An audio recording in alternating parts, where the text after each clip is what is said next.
Bonjour à tous et bienvenue sur boursicoté.com pour cette nouvelle analyse technique du CAC 40 en clôture avec une séance qui n'a rien apporté de neuf par rapport aux précédentes puisque l'on est resté ici sous cette zone repositionnée à 7455 points, zone qui a fait obstacle. Là on est quasiment venu au contact de ce niveau puisqu'après un point haut ici sur ce niveau des 7454.32, eh bien le CAC 40 revient en clôture à 7426.08 et perd 0,01% par rapport à la clôture de la séance précédente. Donc c'est pour tout dire une clôture, je dirais, sur un niveau équivalent à la séance d'hier, et on reste ici dans un range entre cette zone de résistance et le support majeur des 7380 points.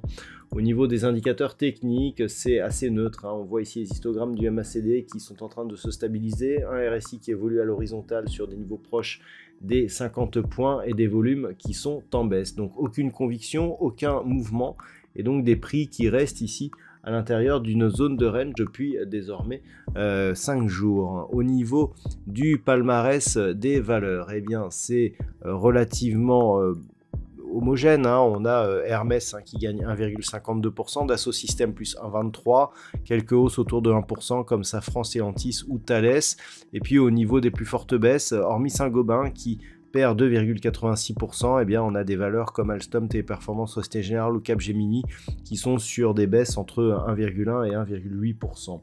Donc pas de grosses hausses, mais pas de grosses baisses non plus. Par rapport à la configuration technique, on a tout simplement un contact ici sur la bande de Bollinger inférieure avec des cours qui ne parviennent pas ici à dépasser la moyenne mobile 20 exponentielle.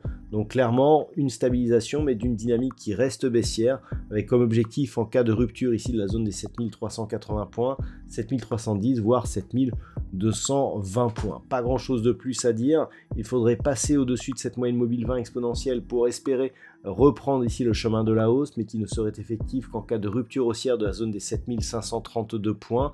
Tant que nous sommes donc sous cette zone des 7455, eh bien la tendance et la priorité restent baissières, avec donc comme signal déclencheur une éventuelle rupture de cette zone des 7380 points. On neutraliserait le mouvement ici entre 7455 et 7532 points et on reprendra un biais haussier au-dessus des 7532. Voilà, pas grand chose de plus à dire tant la séance du jour a été peu volatile.